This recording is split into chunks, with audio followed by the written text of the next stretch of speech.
Hello，大家好啊！今日咧想同大家講解一下喺香港租樓賣樓嘅流程。咁我相信咁多位啦，都會喺網上揾呢個中介。咁同中介睇樓之前咧，就會簽署呢個地產代理協議，咁咧就可以同中介開始去睇樓噶啦。到遇到心儀嘅單位啦，大家傾好價錢之後咧，地產代理咧就會幫你哋出一份土地查冊，上面啦會顯示到有關業權嘅所有嘢都可以睇到，包括業權人啦，個單位發生過咩事啦，都可以一覽無遺。咁睇過冇問題，價錢又傾好咗咧，就可以簽署呢個臨時合約噶啦。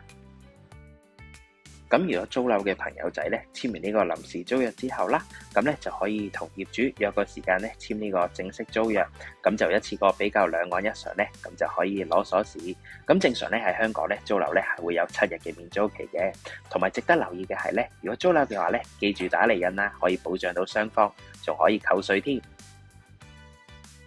如果買樓嘅朋友仔咧，簽署完臨時買賣合約之後，14日之內咧要去律師樓簽署呢個正式買賣合約，咁又補夠個大訂啦，同埋俾埋稅。咁我哋正常啦，簽完呢個臨時買賣合約45日至到90日咧就會成交噶啦。如果做按揭嘅朋友仔，記住簽完臨時買賣合約之後就好同銀行申請啦。值得一提嘅咧就係如果你有香港嘅收入咧，喺香港最高咧嘅貸款可以去到90%，如果咧香港以外嘅收入咧最高只可以提到70%嘅咋。簽署完呢個臨時嘅買賣合約啦，咁咧正常21日咧就去律師樓簽埋呢個正式買賣合約，補埋呢個大訂。值得一提嘅咧就係未補地價嘅單位咧，嗰個釐印費係可以喺成交嗰陣先俾嘅。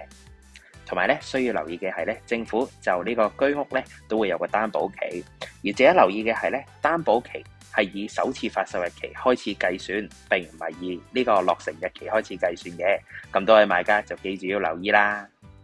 好啦，咁我哋今日分享住咁多先。如果有咩問題嘅話，喺下邊留言話我知啊。我哋下次見，拜拜。